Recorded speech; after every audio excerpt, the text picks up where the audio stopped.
할렐루야. 하나님의 은혜가 충만한 주일이 되기를 바랍니다. 오늘은 우리 대학 청년 연합이 함께 장충체육관에 모여서 집회를 합니다. 이미 지난 이틀 동안 양재에서 함께 모여서 예배와 선교 컨퍼런스를 마치고 오늘은 모든 우리 대학 청년들이 함께 모여서 집회를 합니다. 여러 가지 메르스로 인하여 또 걱정이 있었지만 지난 마리아 행전 3일간의 집회가 은혜롭게 잘 끝나고 저희가 여러 가지 안전 대책을 잘 마련해서 지장이 없도록 하고, 하나님께서 이런 집회들을 통해서 오히려 새로운 변화 또 은혜를 주실 줄로 믿습니다. 함께 기도해 주시고 또 함께 오전 예배 마치고 오후에 장충체육관에 오셔서 젊은이들의 그 뜨거운 열기를 함께 느낄 수 있는 시간도 함께 가질 수 있게 되기를 바랍니다. 지난 마리아 행전은 정말 은혜 가운데 이 예배당이 꽉 차서 부족할 정도로 많은 우리 여성들이 함께 모여서 나라와 민족을 위해 기도했습니다.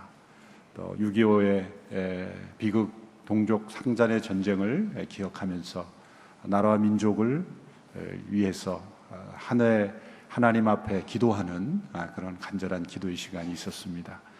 계속해서 이 기도의 운동이 일어나고 또 이 운동이 교회를 깨우고 또 민족을 깨우는 귀한 집회가 될 줄로 믿습니다. 내일부터 이틀간은 양재에서 우리 건강한 교회 세미나가 열립니다. 뉴욕에서 사역하시는 피터 스카지로 목사님이라는 분이 계시는데, 이분은 정서적으로 건강한 교회, 또 정서적으로 건강한 영성, 또 정성적으로 건강한 리더, 이런 여러 건강한 그 교회 리더, 우리 성도들의 삶을 잘 실천하고 또 건강한 교회를 이끌어 가시면서 영향을 미치는 분입니다. 크게 대외적으로 홍보를 하지 않았고요. 저희 교회 목회자들 또 저희가 섬기는 그런 농어촌 지역에 있는 교회 목사님들, 그런 분들을 초청해서 함께 이 세미나를 가지려고 합니다. 함께 기도해 주시기를 바랍니다. 이제 7월을 앞두고 있습니다. 열왕기하 계속해서 말씀을 묵상하고 우리가 함께 하나님과 동행하는 이 여름철이 될 수 있게 되기를 바랍니다. 기도하겠습니다. 하나님 아버지, 오늘도 새날을 주시고 거룩한 주일로 함께 모여 우리의 주되심을, 예수님의 주되심을 높여드리며 예수 그리스도의 그 사랑과 은혜를 덧입어 주님을 닮아가려고 주 앞에 더 가까이 나가는 복된 시간을 허락하셔서 감사합니다. 오늘 모이는 우리 대학 청년들의 모든 카운트다운 집회를 주님의 영으로 충만하게 축복하여 주시옵소서. 열방을 향한 하나님의 백성들의 헌신이 일어나게 하옵소서. 마리아 행전의 기도의 불길과 그 뜨거운 하나님을 향한 사랑이 계속해서 이 땅 위에 번져가게 하여 주옵소서. 오늘도 기록된 말씀을 통하여 주님의 음성에 귀를 기울이는 모든 영혼들에게 살아계신 주님의 영으로 말씀하여 주옵소서. 예수님의 이름으로 기도하옵나이다. 아멘. 아주 어릴 적 고향집 근처에 가까이 사는 이웃 친구가 있었습니다.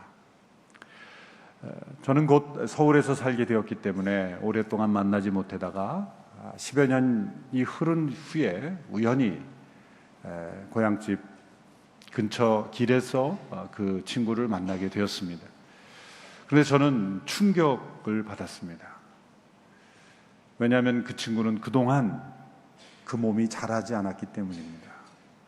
저는 그런 육체의 병이 있다는 것을 그때 처음 알았습니다. 아주 어릴 때 저의 모습 그대로 멈추어 있는 그 친구의 모습을 보면서 저는 엄청난 충격을 받았던 기억이 있습니다. 우리의 몸이 자라지 않는 질병, 얼마나 안타깝고 얼마나 힘겨운 질병이겠습니까? 그러나 이러한 안타까움은 영적 성장에도 동일하게 적용되어야 합니다. 우리는 우리 육체가 자라지 않는 것은 안타까우면서도 우리 영적 생명이 성장하지 않는 것은 전혀 안타까워하지 않는다면 그것은 모순인 것입니다. 살아있는 생명은 자라고 그리고 성장하게 되어 있는 것입니다. 성장하고 있습니까? 라는 질문을 우리 모두에게 또 우리 각자에게 던지면서 오늘 말씀을 함께 나누고자 합니다. 성경 곳곳에서 영적 성장에 대한 말씀을 주시는데요, 에베소서 4장 15절 16절의 말씀을 먼저 함께 보시겠습니다. 함께 읽습니다. 시작. 사랑 가운데 진리를 말하며 범사의 머리 되시는 그리스도에게까지 자라나야 합니다. 그리스도로부터 온 몸이 각 마디를 통해 함께 연결되고 결합됩니다. 각 지체가 맡은 분량대로 기능하는 가운데 그 몸을 자라게 하며 사랑 가운데 스스로를 세워갑니다.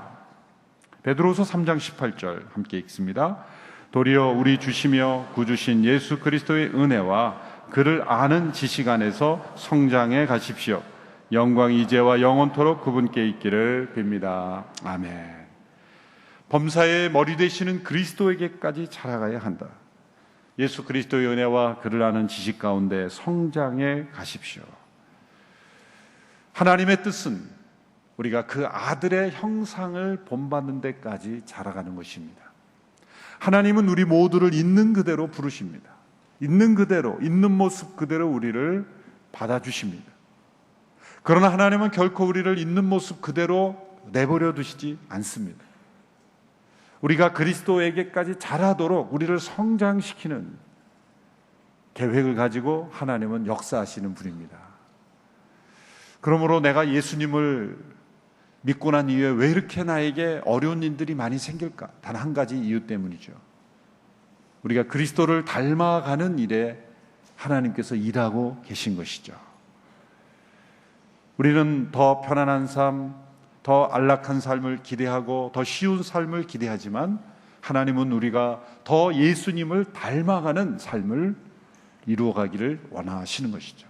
그래서 때로 우리가 이해하기 어려운 고통도 허락하시고, 그래서 고통이 깊을수록 하나님께서 더 빨리 우리를 그리스도에게까지 이끄시는구나, 내가 급행 열차를 탔구나, 이렇게 생각하시면 됩니다. 독수리가 자기 새끼 독수리를 훈련하는 그 방법에 관한 글을 읽은 적이 있습니다. 독수리는 그 둥지를 만드는 아주 정교한 건축 기술을 가지고 있다고 합니다. 나뭇가지를 깔아놓고 그 위에 돌들을 또 놓고 그 위에 아주 푹신한 그런 부드러운 깃털을 올려놓는다고 합니다. 그리고 그 위에서 새끼를 키우는 거죠. 그런데 새끼가 어느 정도 자라서 이제 스스로 날아야 될 때가 되면 그 부드러운 깃털을 치워버린다고 합니다. 그러면 푹신했던 그 장소가 갑자기 차가운 돌이 되고 또 밑에 나뭇가지가 자기를 찌르게 되고, 그래서 어느 날 이 새끼 독수리가 결심을 하게 된다는 거죠. 더 이상 여기서 못 살겠다, 날아야 되겠다. 그때부터 하늘을 날 결심을 하게 되고 하늘을 날기 시작한다는 거죠. BBC 방송에서도 비슷한 방송을 제가 봤는데, 높은 나무 위에서 어느 새가 자기 새끼 새를 밀어버리는 거예요. 밀어버렸을 때 그 새끼 새가 그 나무 위에서 떨어지는데 발버둥을 칩니다. 그런데 발버둥 쳐도 아직 날 수 있는 힘이 없기 때문에 그대로 땅으로 떨어지는 거예요. 근데 다행히도 그 밑이 푹신한 그 흙과 그 나뭇가지들이 있기 때문에 탄력을 받아서 다시 이렇게 튕겨져 나오는 그런 모습을 그 BBC 방송에서 아주 정교하게 촬영합니다. 또다시 올라가면 또다시 떨어뜨립니다. 계속해서 수직 낙하로 여러 번 떨어진 이후에야 그 작은 새는 날개의 힘을 얻어서 날아가게 되는 것이다. 하나님께서는 우리를 훈련시키시고 연단시키셔서 우리가 하늘을 나는 새와 같이 그렇게 하나님 안에서 날 수 있는 영적 자유를 얻기까지 때로 우리를 연단시키시고 훈련시키십니다. 인생의 모든 과정에 하나님의 목적은 바로 우리가 그리스도에게까지 자라나게 하시는 것입니다. 그래서 내가 이해하기 어려운 모든 상황을 통해서 우리는 이 질문을 계속해서 던져야 한다고 생각합니다. 하나님께서 이 일을 통해서 나를 어떻게 그리스도를 닮아가게 하시고 계신가? 이 영적 성장은 캘린더에 의해서 측정할 수 없습니다. 예수님을 믿은 지 오래됐다 그래서 저절로 영적 성장이 이루어지지 않습니다. 교회에 등록한 지 수십 년이 됐다 그래서 저절로 영적 성장은 결코 이루어지지 않습니다. 교회 생활이 익숙해졌다 그래서 그것이 곧 영적 생활이 이룬 것은 아닙니다. 외적인 활동이 많아졌다 그래서, 봉사가 많아졌다 그래서 그것이 영적 성장의 지표라고 말할 수도 없습니다. 영적 성장은 꼭 우리가 많은 성경 지식과 어떤 신학적 지식을 가지고 있다고 해서 또 이루어졌다라고 말할 수도 있는 것도 아닙니다.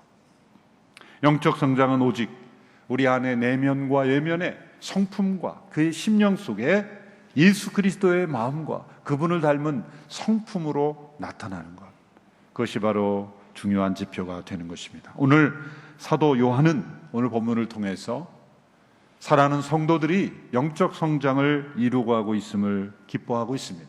그리고 계속해서 이루어갈 것을 권면하고 있습니다.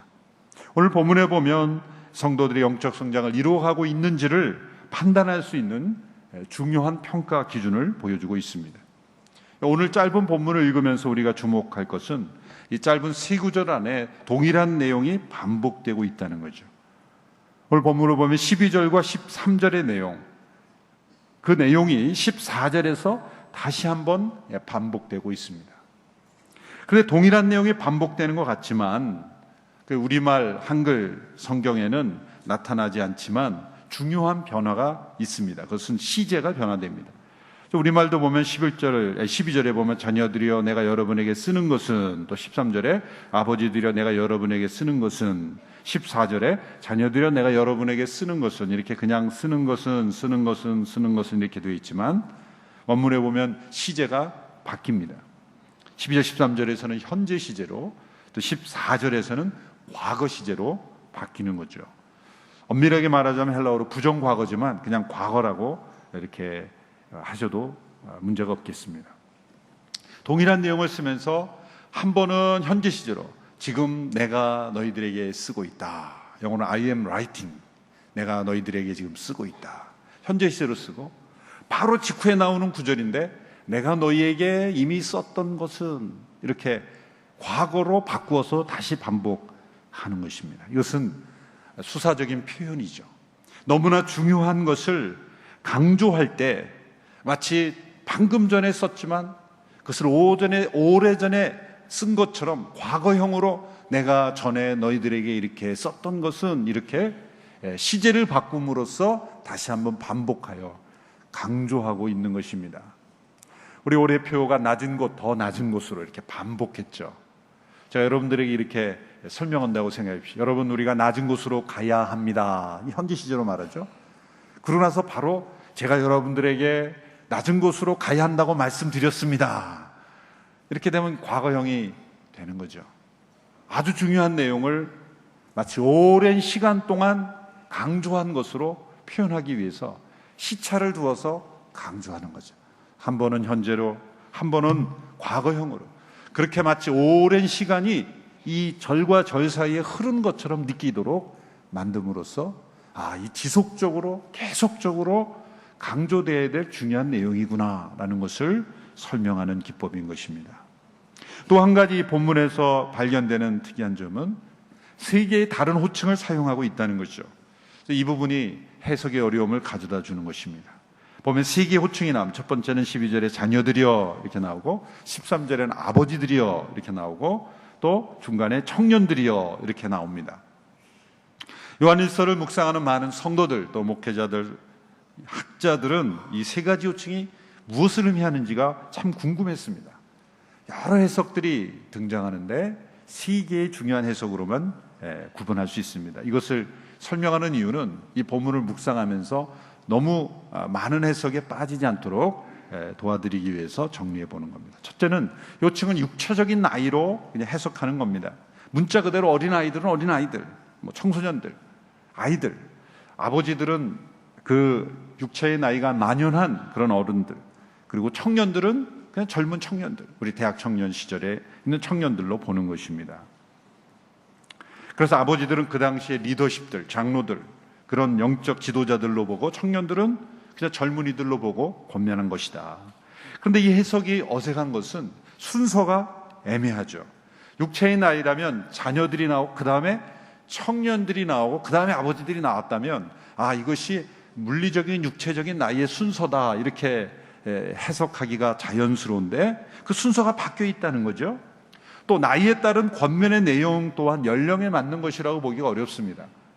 죄 사함은 자녀들에게만, 또 아버지들은 최초부터 계신 하나님을 알았다는 것 내용, 그리고 젊은이들은 악한 자를 이겼다는 내용, 이 내용이 나이에 따른 권면에만 맞는 것이다라고 보기가 어렵습니다. 두 번째 그래서 해석으로 사람들은 넘어갑니다. 이것은 이 세 가지 호칭이 영적 성장의 세 단계를 보여주는 세 종류의 사람들이다 이렇게 보는 거죠. 초대교회 어거스틴부터 많은 사람들이 이런 해석을 했습니다. 자녀의 신앙의 수준, 아버지의 신앙의 수준, 청년의 신앙의 수준으로 영적 성장의 단계를 보여주는 것이다 라는 것입니다. 분명 여기에는 성장이 있습니다.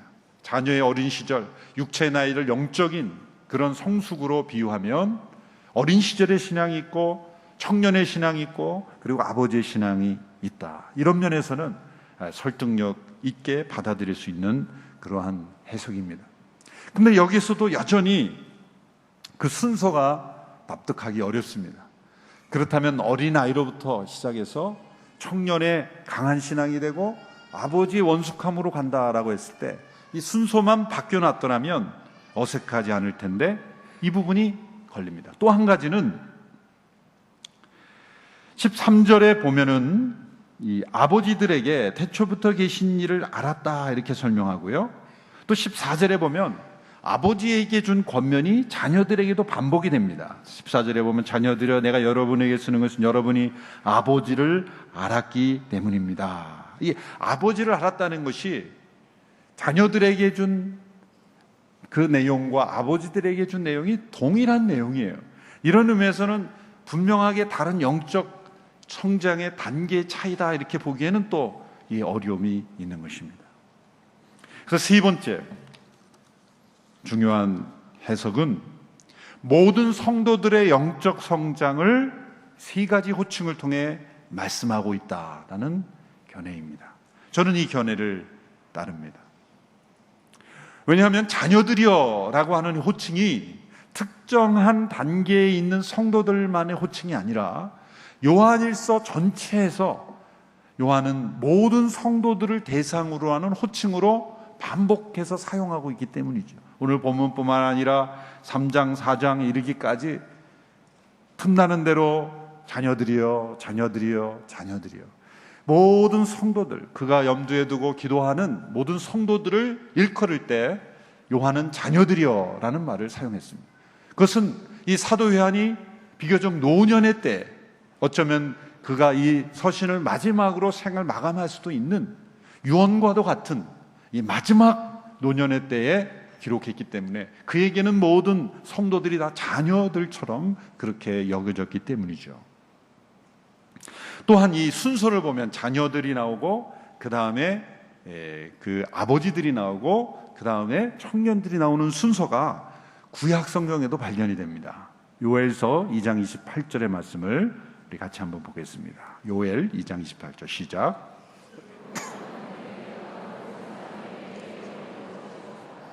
너희 아들들과 딸들이 예언할 것이고 너희 늙은이들은 꿈을 꾸며 너희 젊은이들은 환상을 보게 될 것이다. 여기에 보면 아들과 딸들이 나오고 늙은이가 나오고 젊은이가 나옵니다. 여기 아들과 딸들은 자녀들이죠. 그리고 연세가 많으신 분들이죠. 그 다음에 청년들이 나옵니다. 근데 그 앞에 뭐라고 하냐면 모든 사람 위에 내용을 부어주겠다 이렇게 말씀하시고 자녀들은 예언하고 늙은이들은 꿈을 꾸며 젊은이들은 환상을 본다. 그러면 자녀들은 예언만 하고 늙은이들은 꿈만 꾸고 젊은이들은 환상만 보는 것이냐? 그렇게 말할 수 없죠. 이것은 모든 성도들이 성령의 충만함을 경험하는 그런 모습을 때로는 예언으로, 꿈으로, 환상으로 모든 이들이 경험할 수 있는 것을 이 호칭을 통해서 다 함께 경험할 수 있는 성령의 충만함이라는 것을 표현한 것뿐입니다. 이 순서가 구약에도 등장한 걸 볼 때 자녀들이여, 아버지들이여, 청년들이여, 이 순서를 사용한 것은 모든 성도들이 동일하게 경험해야 될 세 가지 중요한 영적 성장의 영역을 표현하는 거죠. 자녀들이 경험한 죄사함은 아버지들은 경험할 수 없는 것, 아니면 그 단계를 건너뛰는 것, 그것이 아니고, 청년들이 경험하는 것은 자녀들이 경험하지 못하는 그런 영역에 있는 것, 그것이 아니고, 모든 성도들이 다 함께 경험해야 될 세 가지 영역에서의 영적 성장을 수사학적으로 다양성을 주면서 생동감 있게 표현한 것이라는 거죠. 이 호칭의 변화에는 분명히 영적 성장의 단계가 있습니다. 예수님을 처음 믿고 변화됨으로 죄사함을 경험하는 그런 영적 경험이 있고, 그 다음에 아버지를 더 깊이 알아가는 경험이 있어. 그것은 분명히 성장입니다. 그렇다고 해서 성장한 사람은 죄사함의 은혜는 이제 다 완전히 무시해도 되는 것인가? 그런 것은 아니죠. 이것은 하나의 영적 생활에서 경험하고 함께 성장해야 될 새 영역을 우리에게 제시해 주는 것입니다. 이것을 연령별, 호칭별로 설명함으로써 우리에게 성장이라는 그런 메시지는 주지만, 그러나 이것이 세 개의 다른 부류의 사람들을 의미한다고 볼 수는 없는 것이죠. 그렇다고 한다면 이 말씀을 통해서 우리가 영적 성장을 이루어야 될 세 가지 영역이 무엇인가? 첫째는 자녀로서의 영적 성장이다, 그렇게 말할 수가 있습니다. 자녀로서의 영적 성장이다. 오늘 본문 12절 그리고 14절 초반부를 같이 읽겠습니다. 시작. 자녀들여, 내가 여러분에게 쓰는 것은 여러분의 죄가 그리스도의 이름으로 용서됐기 때문입니다. 14절 시작. 자녀들이여, 내가 여러분에게 쓰는 것은 여러분이 아버지를 알았기 때문입니다. 모든 성도들이 연령이 어떻든 어떤 직분으로 섬기든지 다 우리는 하나님의 자녀들입니다. 자녀로서 영적 성숙이 이루어져야 돼요. 특별히 앞서 일하다 보면 저희 같은 목사들이 착각하는 것은 하나님의 자녀로서의 관계는 잃어버리는 거예요.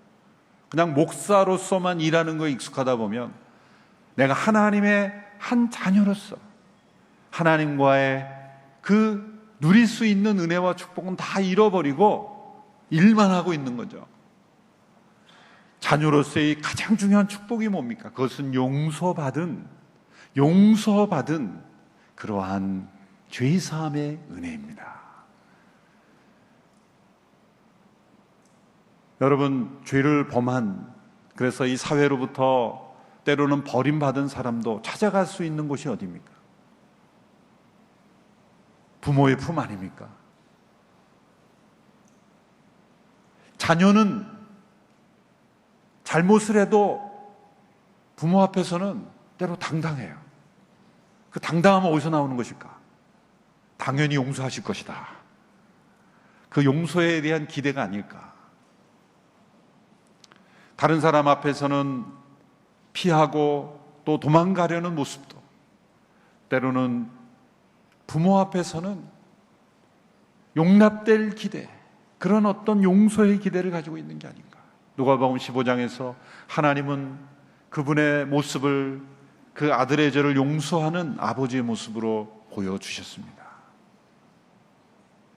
돌아온 그 아들을 맞이하고 그의 죄를 용서해 주는 그 아버지의 모습, 자녀로서의 영적 성장, 그것은 죄사함의 깊은 은혜를 우리가 누리는 것입니다.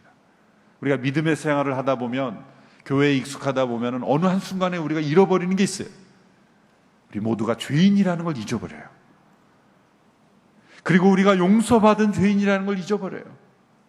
여러분, 죄사함의 교리는, 죄사함의 교리를 기초 양육, 이거는 신앙의 초보 단계에서 얻는 지식으로만 여기면 그때부터 영적 성장이 멈추는 거예요. 우리는 일평생 주님 앞에 서는 그날까지 날마다 죄를 고백하고 용서받는 은혜를 누려야 하는 죄인들입니다.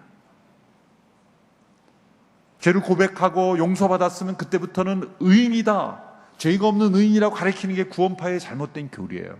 우리는 의인이지만 용서받은 의인일 뿐이에요. 저희 용서함을 받음으로써 우리는 의롭게 된 의인일 뿐이지 죄가 없어서 의인이 된 것이 아니죠. 끊임없이 우리가 죄책감에 사로잡히라는 것이 아니라 우리는 죄 용서받은 그러한 죄인이라는 것, 우리 안에는 엄청난 죄가 득실거린다는 것, 그것을 우리가 날마다 깨닫고 하나님의 자녀로서 그 죄 용서를 날마다 누리는 그 은혜 안에, 그 감격 안에 거하는 것이 영적 성장입니다. 내가 영적 성장을 이루고 있는가를 측정해 보려면 내가 자녀로서 아버지 하나님 앞에 어떤 관계를 누리고 있는가, 죄사함의 깊은 은혜를 날마다 누리는 우리가 되기를 축원합니다. 그래서 영적 성장의 그 양육에 있어서 우리가 대학이나 이런 교육기관에서는 그 101, 201, 301 이렇게 100대, 200대, 300대 이런 커리큘럼이 심화되는 과정이 이렇게 그 고급 코스들이 이렇게 되잖아요. 근데 영적 성장에서는 절대 그게 적용되지 않습니다. 왜 그럴까요? 죄사함의 은혜는 이미 나는 띈 것이기 때문에, 이미 나는 마스터한 것이기 때문에 그 다음 단계다, 이게 이루어지지 않아요. 깊은 영적인 성숙을 이룬 사람도 그의 밑바닥에는 언제나 나는 용서받은 죄인이라는 것, 그 감격과 은혜가 날마다 살아있는 것이 영적 성장이기 때문에 나는 기초를 띈 사람이야, 그런 생각하시면 안 됩니다. 여러분, 우리 온누리드 성도들 가운데 큐티 학교 나는 20년 전에 졸업했어, 그게 중요한 게 아니죠. 큐티를 나는 고급 큐티나 들어야지, 나는 이 초급 큐티는 나에게 해당 안 돼, 그 자체가 벌써 영적 성장이 멈춘 증거예요. 큐티가 깊어져야죠. 큐티는 기초 양육이니까 나 큐티 쓸고 끝냈어, 그러고는 큐티 안 해요. 그거는 학교 교육과 과정처럼 끝낸 게 아니라 그냥 큐티가 날마다 깊어져야 되는 거예요. 하나님의 자녀로서 하나님과의 기본적인 관계가 깊어지는 것이 영적 성장이라는 것입니다. 우리의 믿음의 연수가 많아질수록 더욱더 죄사함의 그 감격과 그 은혜의 충만함이 더욱더 깊어지는 자녀로서 영적 성장이 이루어지기를 축원합니다. 두 번째는 아버지로서 영적 성장입니다. 13절 초반부와 14절 후반부 우리 같이 읽겠습니다. 시작. 아버지들이여, 내가 여러분에게 쓰는 것은 여러분이 태초부터 계신 분을 알기 때문입니다. 또 14절 시작. 14절 중간에 보면 이렇게 되어 있습니다. 아버지들이여, 내가 여러분에게 쓰는 것은 여러분이 태초부터 계신 분을 알았기 때문입니다. 동일하기 때문에 자막이 안 넣은 거예요. 동일한 내용을 반복하고 있죠. 아버지로서의 영적 성장, 죄사함의 은혜를 받고 자녀로서의 영적 성장이 있다면 하나님 우리에게 원하시는 것은 이제는 우리가 아버지의 마음을 아는 영적 아버지로서도 성장하기를 원한다는 거죠. 여러분, 육체의 나이와 은혜 안에서의 믿음의 나이가 병행하기도 합니다. 대개는 그렇습니다. 그러나 항상 그렇지는 않습니다. 나이가 많아도 아직도 영적 어린 자녀의 수준에 머무는 분이 있고, 비교적 젊은 나이이지만 아비다운 아버지로서의 영성, 영적 아버지로서의 영적 성장을 가진 젊은이들도 있는 것입니다. 요셉이 다른 형제보다 아버지의 사랑을 더 받았어요. 성경의 창세기 37장 5절에 보면, 3절에 보면 이렇게 되어 있습니다. 그가 노년에 얻은 아들이므로 이렇게 되어 있어요. 그래서 대부분 우리말 번역에서는 느즈마키 얻은 아들이기 때문에, 노년에 얻은 아들이기 때문에 더 귀엽고 사랑스러워서 편애했다, 그렇게 되어 있는데, 스펄전 목사님의 책을 읽는 가운데 이거 올바른 번역이 아니다 라고 이렇게 주장을 하시는 거예요. 그래서 제가 히브리어 성경을 찾아보니까 맞아요. 이게 어떻게 직역이 되어야 맞냐면, 직역하면 이런 겁니다. 원로들의 아들이므로, 그렇게 되어 있어요. 히브리어로 이 장로 혹은 원로가 자켄인데, 자켄들의 아들이다. 이건 무슨 표현이냐면, 히브리어가 형용사가 아람어 개조이기 때문에 형용사가 많지 않습니다. 그래서 형용사적인 표현을 강조할 때는 명사와 명사를 써요. 예를 들면 당신은 정의의 아들입니다. 예수님 정의의 아들이다. 그건 뭡니까? 가장 정의로운 사람이다, 그런 뜻을 쓸 때 정의의 아들이다. 무엇의 아들이다는 표현은 가장 형용사적인 강조를 할 때 그 무슨 아들이다, 무슨 딸이다 그렇게 표현합니다. 당신은 아름다움의 딸이다 그럴 땐 가장 아름다운 여인을 가리키는 표현인 거예요. 명사를 통해 형용사를 강조하는 표현인 거예요. 그러니까 여기에 원로들의 아들이다, 작헨들의 아들이다, 이것은 뭐니까 원로 같은 아들이다, 원로 같은 지혜와 성숙함과 원숙함을 가진 자녀다, 그런 뜻입니다. 야곱의 여러 아들 중에서 만일 가장 노년의 아들은 베냐민이죠. 요셉이 아니죠. 베냐민이 더 늦게 태어나죠. 그럼 베냐민 막내를 더 사랑해야 그게 맞는 말인데, 요셉은 성령 안에서 그가 아비의 마음을 가진 자녀라는 거죠.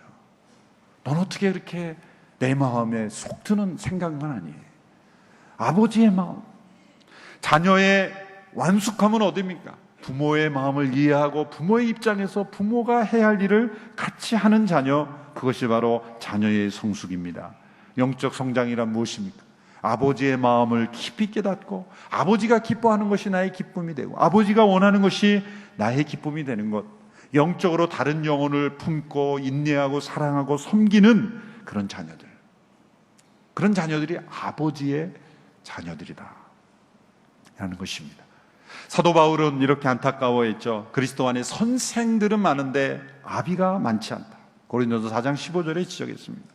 다른 사람들에게 이것이 옳다, 저것이 옳다, 이렇게 해야 된다, 저렇게 해야 된다, 선생들은 많은데 한 영혼을 낳고 그 영혼을 사랑과 인내로 양육하는 영적 아비들이 적음을 안타까워했어요. 오늘날 시대의 교회의 어려움도 바로 그것입니다. 선생은 많은데 아비가 부족한 거예요.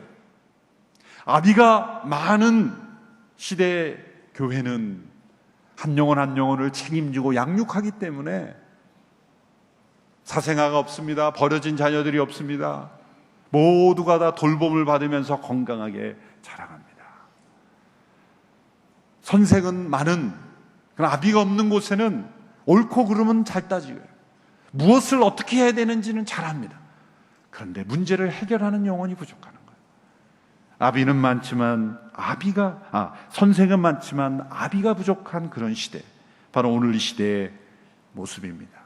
우리는 1:1 양육을 통해서 이 아비의 마음을 경험할 수 있는 좋은 제도가 있습니다.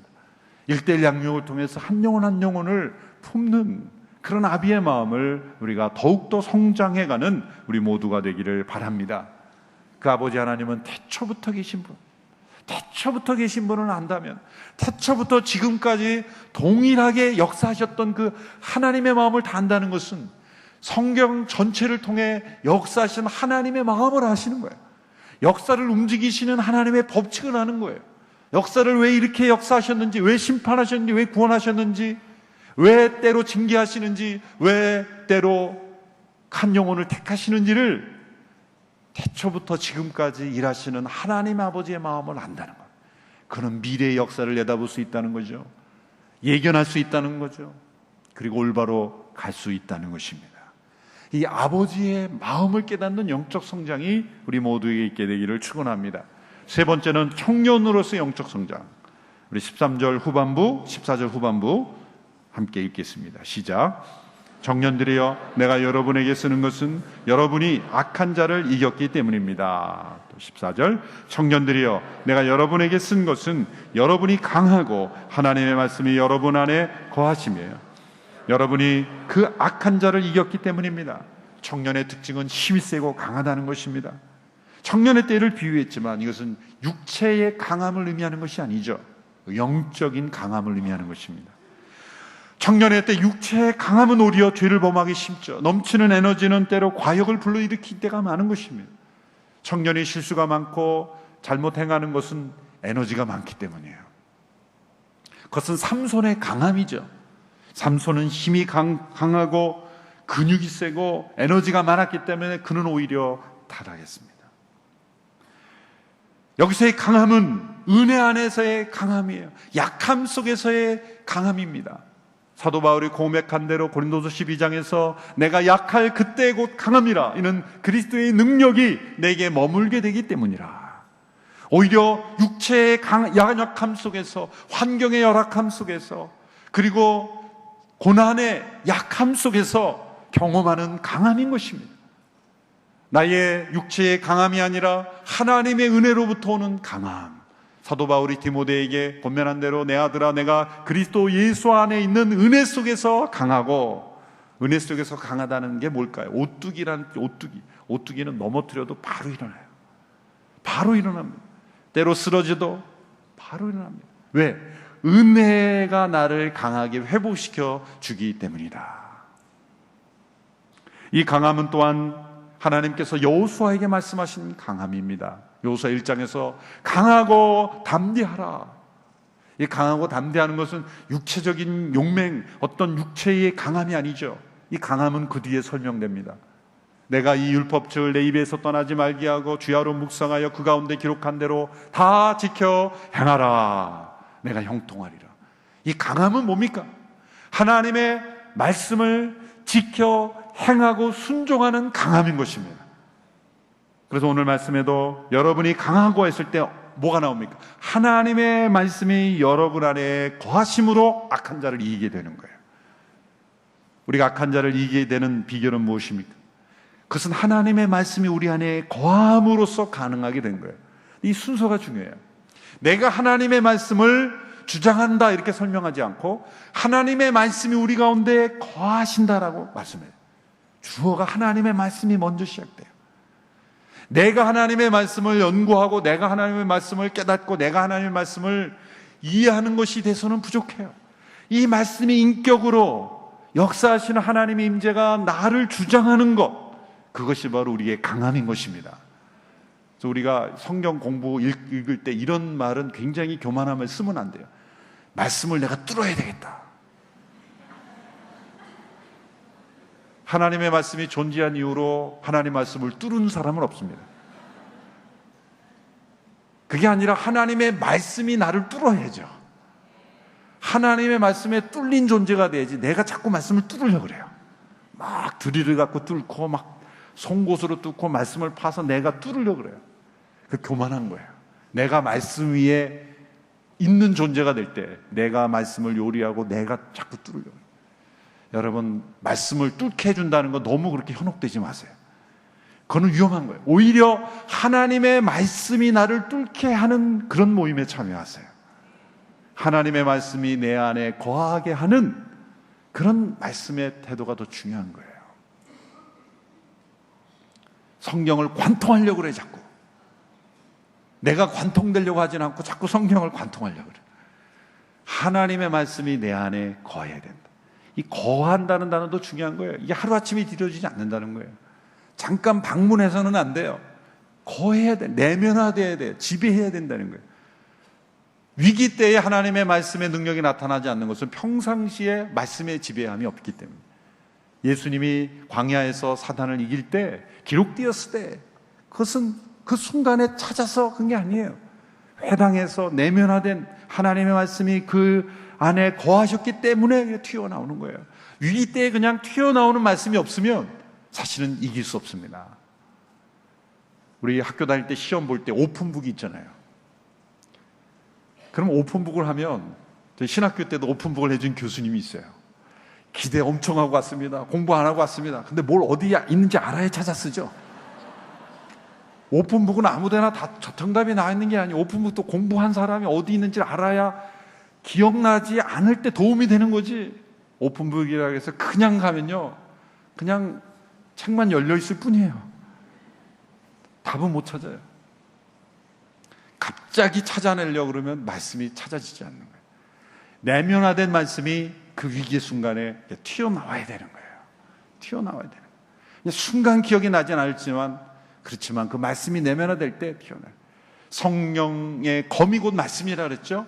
에베소 6장에서. 그래서 검이 있어요. 근데 악한 자가 탁 나왔어요. 검을 빼려고 그러는데 하도 안 빼서 빼지지가 않아요.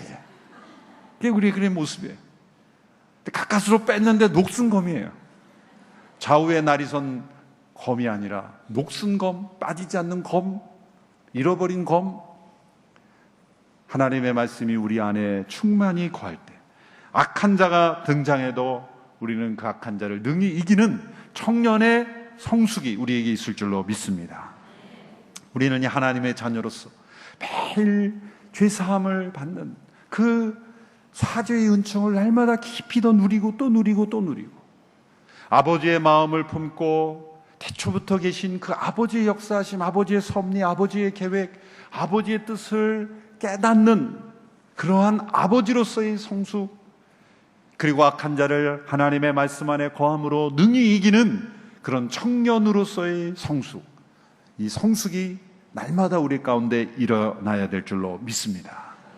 영적 어린아이에서 벗어나 성인으로, 죄사함을 받는 데서 더 나아가서 죄를 이기고 악한 자를 이기는 영적 성장의 승리가 우리 모든 성도들에게 있게 되기를 주님의 이름으로 축원합니다. 기도하겠습니다. 하나님 아버지, 우리를 구원하시고 있는 모습 그대로 우리를 받아주시며, 또한 우리를 있는 모습 그대로 내버려 두지 아니하시고 그리스도에게까지 자라도록 우리를 인도하심을 감사합니다. 영적 성장을 날마다 이루어가는 저희들이 되게 하여 주시고, 두렵고 떨림으로 우리의 구원을 이루며 그리스도의 은혜와 그를 아는 지식 가운데 자라가는 범사의 머리 대신 그리스도에게까지 성장하는 우리 모두가 되게 하여 주옵소서. 얼마나 우리 죄를 용서하셨는지를 날마다 깊이 감격하며 아버지의 마음을 날마다 깨닫느며, 그리고 악한 자를 말씀 안에 이기는 승리의 삶 살게 하여 주시옵소서. 예수님의 이름으로 기도하옵나이다. 아멘.